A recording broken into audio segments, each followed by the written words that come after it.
우리가 이번 주 말씀 묵상에 대한 실제적인 방법들을 배우고 있죠.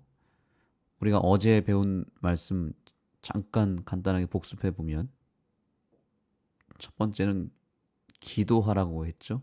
기도하고 그 다음에요. 기록하라고 했습니다. 기도하고 기록하라. 기억나시나요? 어제 말씀을 기록한 분들은 다 기억이 나실 텐데 이 기록의 중요성을 분명히 우리가 배웠기 때문에 우리가 이제 앞으로 묵상을 할 때 반드시 이제 묵상 노트를 꼭 준비하시고 또 기록하시고 또 그것에 대한 또 정확한 기록해야 될 내용들을 기억하게 되기를 소망합니다. 무엇을 기록하라고 했습니까? 세 가지가 있었습니다. 본계적 기억나시나요? 본 것, 깨달은 것, 적용할 것. 자, 이 세 가지를 반드시 기록해야 된다고 했는데요. 그 정도 기록하게 되면 시간이 꽤 많이 들어갑니다.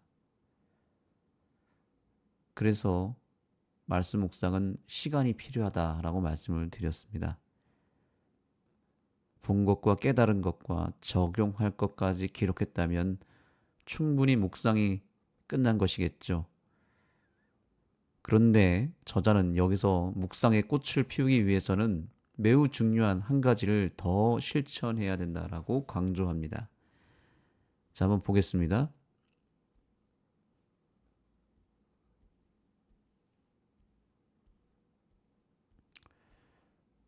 자, 여기 이 부분 읽겠습니다. 성경 공부 시간을 더 활력 있게 만들 수 있는 한 가지 방법은 당신이 발견한 것을 다른 사람들과 나누는 것이다.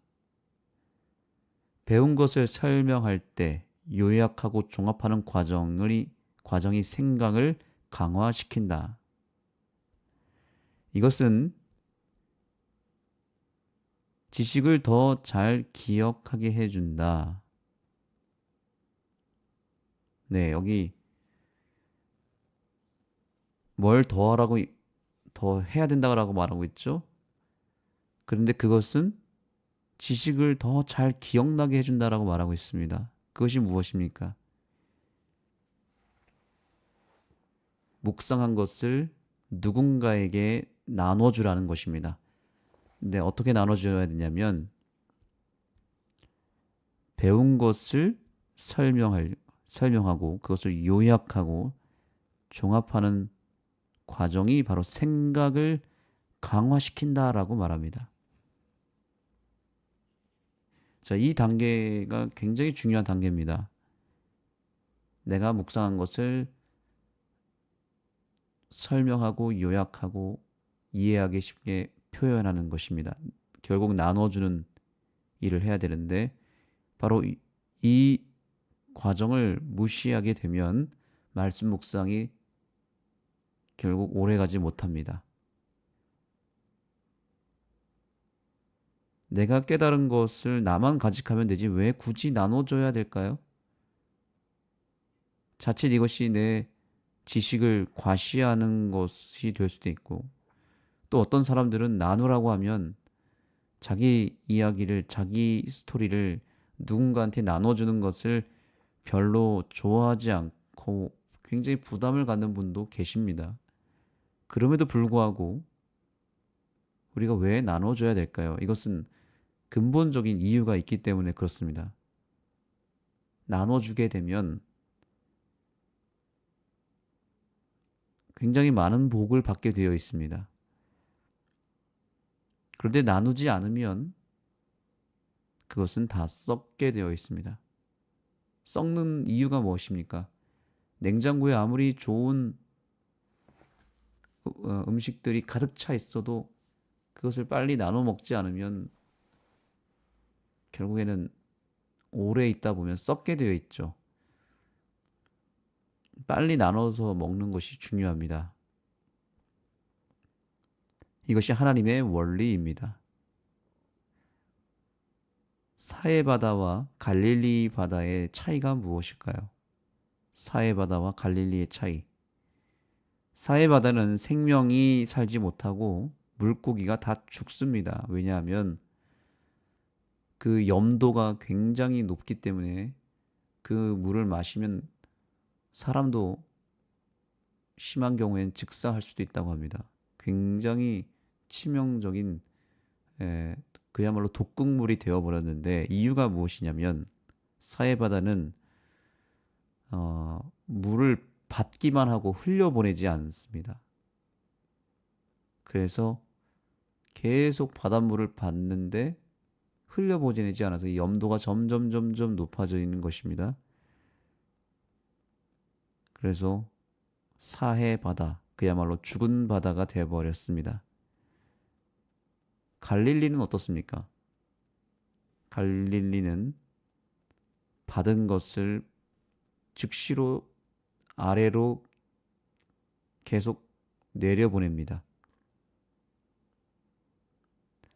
갈릴리 바다는 받는 대로 흘려보내기 때문에 이 바다는 아주 많은 생물들이 살고 있습니다. 깨끗합니다. 그리고 바닷물이 썩지 않고 맑고 굉장히 좋은 물로 그 상태가 유지되고 있습니다. 계속 어딘가로부터 받은 것을 흘려보내기 때문에 결과적으로 계속 받습니다. 계속 받고 계속 흘려보내고 새로운 것이 계속 들어오게 되어 있습니다. 말씀 묵상도 마찬가지 원리로 유지가 됩니다. 하나님께로부터 받은 은혜를 나눠주면 하나님은 더 좋은 것을, 더 새로운 것을 우리에게 허락합니다. 그래서 말씀 묵상은 반드시 나눔의 단계가 필요합니다. 절대로 말씀 묵상은 혼자 하는 것이 아니라 누군가와 같이 해야만 훨씬 더 효과가 있습니다. 여기에는 다 이유가 있습니다. 학습 방법 가운데서 가장 최악의 방법은 강의를 듣는 것이라고 합니다. 5%만 남고 다 잊어버린다고 하죠. 혼자서 읽으면서 공부하는 것은 약 10%가 남습니다. 또 시청각 자료를 보면서 보고 듣고 이렇게 감각, 오감을 통해서 공부하면 30% 이상이 남는다고 합니다. 집단 토의를 하게 되면 50%가 남고 또 배운 것을 또 가르쳐야 될 것을 실제로 실천해 보는 것은 75%가 남는다고 합니다. 그런데 대망의 1위, 약 90% 이상이 남는 학습 방법이 있는데 그것이 무엇인지 아십니까? 방금 우리가 이미 교과 글을 통해서 확인했습니다. 그것은 서로 설명하는 것이라고 합니다. 서로 가르치고 서로 설명하는 것입니다. 논쟁으로 가는 게 아니라 내 것을 누군가에게 이해하기 쉽게 설명해 줄 때 또 상대방은 듣겠죠. 이 듣는 사람이 한 명이 있어야 되는 거예요. 말하는 사람과 듣는 사람이 같이 있어야 되는 거죠. 아까 토론은 50% 남는다 그랬는데 토론은 내 주장을 계속 얘기하려고 하는 것이고 상대방의 의견을 존중하기보다는 반박을 해야 되기 때문에 이것은 하나님 방법이 아닙니다. 그래서 논쟁은, 토론은 남는 것이 그렇게 많지가 않습니다. 그런데 설명하는 것, 서로 설명하는 것은 차이가 뭐냐면 상대방의 것을 그대로 수용해주고 인정해주고 거기에 더해서 실제로 반응하고 공감해주는 데까지 가야 됩니다. 그렇게 상대방이 내 말에 공감해주고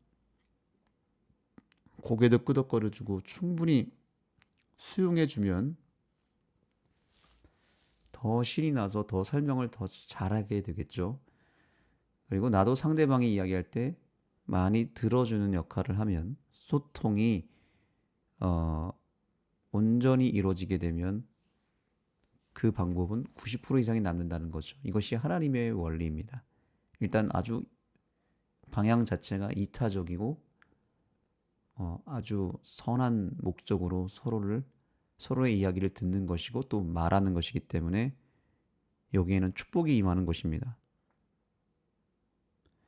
실제로 입 밖으로 내뱉어서 상대방이 알아들을 수 있도록 설명하는 것은 어, 이것이 메타인지라고 하는 것이 형성이 되는 것인데요. 이 메타인지가 잘 이루어질 때 가장 많이 남는다고 합니다. 가장 효과적인 방법이라고 합니다. 그래서 말씀 묵상은 반드시 나눠야 됩니다. 메타인지라고 하는 것은 간단하게 설명드리면 내가 아는 것과 모르는 것을 구분하는 방법인데 그것은 무엇으로 구분하는가? 설명하지 못하면 아는 것이 아니다라고 하는 기본 철학을 가지고 있습니다. 설명하지 못하는 것은 아는 것이 아니다. 즉 반대로 뒤집으면 설명하는 것은 아는 것이다. 내가 말로 설명할 수 있다면 그것은 내가 확실하게 알고 있다는 것입니다. 그런데 내가 설명하지 못하는 게 있으면 내가 알고 있다고 착각한 것으로밖에 안 되는 거예요. 내가 분명히 알고 있다라고 믿었는데 막상 설명하려고 보니까 설명이 안 된다. 말로 이것이 표현이 안 된다. 그러면 알지 못하는 것입니다. 안다고 착각하는 것이고 추상적으로만 알고 있는 것이었죠. 그런데 그것을 설명할 수 있을 만큼 내가 학습을 했고 설명하고 있다면 그것은 알고 있다는 확실한 증거가 되는 것입니다. 그래서 이렇게 서로 설명하는 방법으로 공부를 하는 집단이 있습니다. 바로 유대인들입니다. 유대인들은 매일 점심때마다 도서관에 모여서 혹은 어느 한 특정 장소에 모여서 이 학생들이 서로 공부하고 연구한 것을 설명합니다. 집단적으로 모여서 합니다. 아주 돛대기 시작이 되죠. 그런데 서로 설명하는 이 연습을 서로 상대방이 스파링 연습단, 이 파트너가 되어주는 것이죠. 그래서 상대방의 학습 효과를 자꾸만 늘려주고 개발시켜주는 역할을 서로가 해주는 건데 그 서로 설명하는 대상 그것을 뭐라고 말하냐면 하브루타라고 말합니다. 하브루타라고 하는 것은 좋은 친구라는 뜻이라고 합니다. 하브루타 많이 들어보셨을 것입니다. 서로 질문하고 서로 설명하는 파트너. 말씀 묵상에도 바로 이 원리가 들어가야 된다라고 하는 것입니다. 그래서 여기 다시 보겠습니다. 서로 다른 사람들과 나누는 것, 배운 것을 설명하고 요약할 때 생각이 강화된다. 이것이 바로 메타인지 효과를 말하고 있는 것입니다. 설명하지 못하는 것은 아는 것이 아니고 설명할 수 있는 것은 아는 것이 분명하고 요 구분 단계가 바로 이 과정입니다. 그래서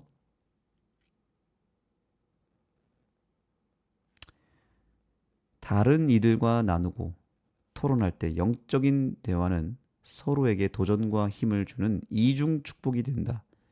다른 사람에게 나누거나 가르칠 때 우리 속에서 가장 깊은 배움을 얻는 경우가 많다. 오늘 정말 이 교과가 이렇게까지 설명한 것을 저는 보면서 놀랐습니다. 메타인지를 이야기하고 하브루타를 이야기하는데 그 단어는 여기에 없지만 그런 개념이 여기 담겨져 있다는 것입니다. 자, 다시 보면 서로 나누고 토론할 때 영적인 대화는 서로에게 힘이 되고 이중 축복이 된다는 거죠. 여기서 중요한 단어는 서로입니다. 서로 나눠야 됩니다. 한 사람만 일방적으로 가르치고 말하는 것이 아니라 내가 50%를 얘기하면 상대방이 나에게 50%를 얘기할 수 있는 그런 균형이 필요합니다. 내가 다 얘기하는 게 아니에요. 나도 최소한 반 이상은 들어줘야 됩니다. 그렇게 될 때만 이 학습 효과는 효과가 있습니다. 그래서 이중 축복을 받는다. 내가 상대방의 말을 들음으로 인해서 한 번 더 마음에 새겨지게 되고 또 내가 가르침으로 인해서 또한 마음에 새겨지게 되기 때문에 이중 축복이 있는 것입니다. 여러분 듣는 것도 중요하잖아요. 들어서 일단 배우죠. 근데 말하면서도 배우고 들으면서도 배우니까 이중 축복이 되는 것입니다. 그래서 서로 묵상한 내용을 말하면서 나눌 때 상대방은 나의 말을 듣고 배우는 효과가 있지만, 그래서 말하는 과정 속에서 내 뇌가 깨끗하게 정리가 되고 내 생각이 정교하게 정리가 되면서 더 생각이 아주 분명하게 정리가 되고 완벽하게 내 것으로 체득이 되는 그런 과정이 여기서 생긴다는 사실입니다. 이 메타인지라고 하는 것을 우리가 꼭 생각하고 염두에 두고 반드시 묵상한 것을 서로 설명하고 나누는 것에 우선순위를 두게 되기를 소망합니다. 그래서 우리 하늘숲 교회에서 제가 교과 공부를 할 때마다 강조하는 것은 절대로 교사 한 사람이 다 가르치지 말라고 말하죠. 그 이유는 그 교사를 제가 무시하거나 괜히 억압하려고 하는 것이 절대 아닙니다. 이유가 있습니다. 아까 말씀드렸잖아요. 서로 설명하고 가르칠 때에 90% 이상이 남는다. 그러면 교과 시간에 가장 복을 받는 사람은 누구죠? 교사가 복을 받습니다. 교사만 복을 받습니다. 사실은. 왜냐하면 다른 사람들은 계속 듣기만 하죠. 교사가 90%를 말한다면 반원들은 남는 게 5%밖에 없지만 교사는 90%가 남겠죠. 그러면 균형이 안 맞잖아요. 그죠? 한 사람만 복을 받는 것이죠. 그렇게 되는 것은 하나님의 뜻이 아니기 때문에 하나님의 방법은 뭐냐면 서로가 복을 받아야 되는 것입니다. 그래서 교사들에게 필요한 것은 무엇이냐면 가르치는 것이 아니라 질문을 잘 만들어야 됩니다. 우리가 묵상을 해야 되는 이유가 여기 있습니다. 저는 교과를 가르치는 사람들은 반드시 묵상을 해야 된다고 생각합니다. 교과 묵상을 하셔야 됩니다. 왜냐? 묵상의 기본은 어제 배웠지만 질문이잖아요. 질문을 많이 만드는 것인데 가르칠 때 교사가 가르칠 때 좋은 질문 최소 3개만 잘 전달하고 나눠주면 그 교과 공부 시간은 다 끝납니다. 그걸로 충분합니다. 좋은 질문 3가지. 좋은 질문이란 어떤 질문이냐면 누구나 말할 수 있는 질문이어야 합니다. 쉬우면서도 누구나 말할 수 있는 질문을, 그러나 절대 가볍지 않은 질문이죠. 아주 중요한 질문을 만드는 것입니다. 그래서 그 질문을 가지고 토론하시면 됩니다. 질문을 잘하면 상대방이 말할 수 있습니다. 그런데 대부분의 교사들이 말하는 게 뭐냐면, 제가 가르치지 말라고 하니까 이야기하는 게 뭐냐면 질문을 해도 대답을 안 한다는 것입니다. 그러면 저는 다시 이야기합니다. 그러면 질문을 더 잘 준비하시면 되겠습니다. 말합니다. 질문을 했는데 대답을 안 한다? 그것은 그분이 공부를 안 한 것도 있지만 질문이 너무 어렵거나 너무 질문에 대한 답이 뻔하거나 둘 중에 하나인 것입니다. 그러면 질문만 잘 만들면 충분히 말할 수 있습니다. 그래서 이번 주 지금 오늘 교과를 말할 때도 가르칠 때도 가르치기보다는 이것도 나눠야 되겠죠. 그러면 이렇게 질문할 수 있습니다. 가르치는 것이, 서로 설명하는 것이 왜 이중 축복이 될까요? 라고 물어보는 것입니다. 예를 들어서 이렇게 질문하는 거죠. 왜 서로 설명하는 것이 90% 이상의 효과가 있을까요? 왜 생각을 더 정교하고 분명하게 강화시켜 줄까요? 그것에 대한 서로의 생각을 나누는 것입니다.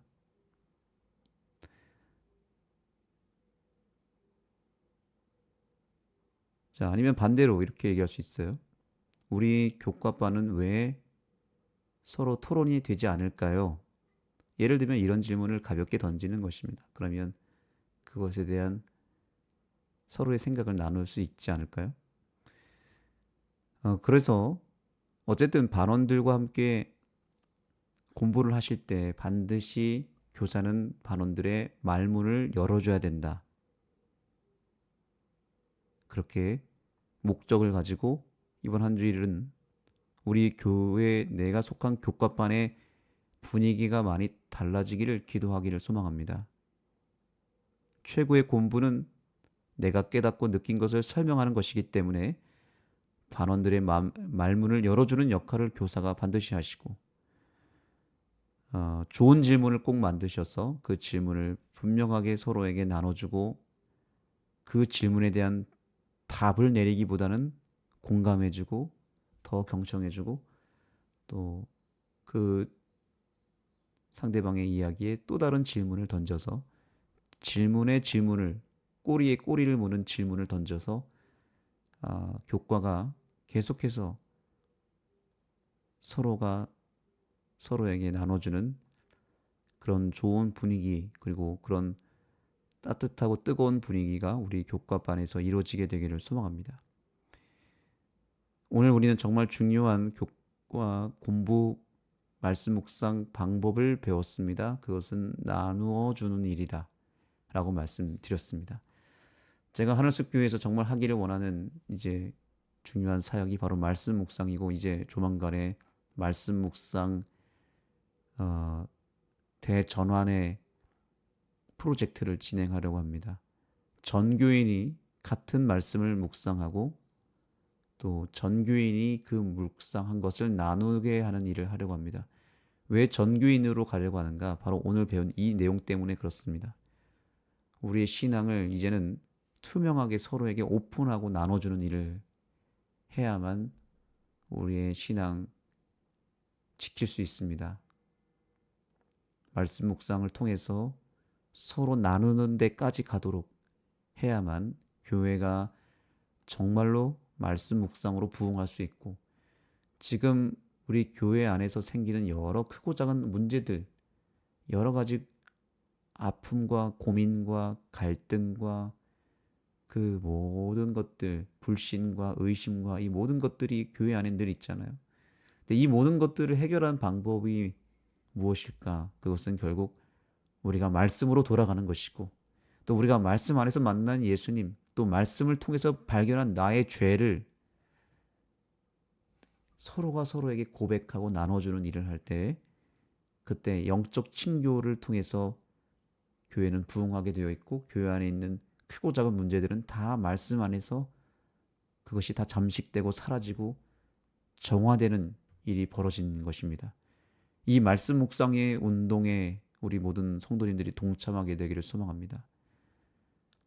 그래서 조만간에 이 말씀 묵상 운동을 시작할 때 여러분들이 많이 참여해 주시고 그때 꼭 나눠주는 일에도 동참해 주시기 바랍니다. 기도하겠습니다. 하나님, 오늘 우리는 말씀 묵상의 이중 축복을 배웠습니다. 서로 설명하고 서로 경청하고 또 무엇보다 말씀을 통해서 내가 만난 예수님, 말씀을 통해서 밝혀진 나의 숨어있던 죄, 이 모든 것들을 서로에게 나눠주고 고백할 때 그것이 더 큰 감동이 되고 또 상대방에 대한 마음이 열리게 되고 또 서로가 서로를 더 사랑할 수 있는 기회가 됨을 보게 됩니다. 서로 설명할 때 많은 것이 나에게 남게 되고 진리가 새겨지게 되고 또 내 생각이 더 온전하게 되고 무엇보다 서로 더 가까워지는 그 축복들을 우리가 이제는 누릴 수 있게 해주시고 그동안 우리가 일방적인 가르침, 일방적인 소통을 했다면 이제 쌍방으로 소통하게 하시고 무엇보다 이러한 소통이 이루어지기 위해서 하나님과 우리 사이의 관계가 더 친밀해지고 하나님과의 소통이 먼저 우선되어야 됨을 기억하는 이 아침이 되게 해주셔서 오늘 이 새벽 기도 시간을 통해서 하나님과 더 깊은 소통을 하게 하시고 하나님의 음성을 듣고 또 내가 내 이야기를 하나님께 토로하고 터놓고 이야기할 수 있는 그런 깊은 대화의 장이 되게 하여 주옵소서. 예수님의 이름으로 간절히 기도드립니다. 아멘. 이제 기도하는 시간을 갖겠습니다. 오늘 우리는 성령 하나님을 먼저 구해야 되겠습니다. 말씀 묵상이 이루어지기 위해서 우리는 반드시 성령님의 도움을 받아야만 가능하고, 또 내 마음을 열고 서로 나누고 서로 고백하고 서로 설명하는 일에도 성령 하나님의 은총이, 또 성령님의 도우심이 있어야 됨을 우리가 너무나 공감합니다. 그렇기 때문에 성령님을 먼저 구하시고, 그것을 통해서 우리의 말씀 묵상 생활이 더 깊어질 수 있도록 기도하시기 바랍니다. 또한 오늘은 특별히 박동자 집사님을 위해서 기도합니다. 박동자 집사님 수술 이후로 지금 회복 중에 있는데요. 어깨 수술과 무릎 관절 수술을 했고, 또 지금 조금씩 좋아지고 있습니다. 우리 박동자 집사님의 건강과 회복을 위해서 오늘 이 아침 깊이 기도해 주시면 감사하겠습니다. 여러분의 각자의 기도 제목과 함께 주님 앞에 기도로 나아가도록 하겠습니다.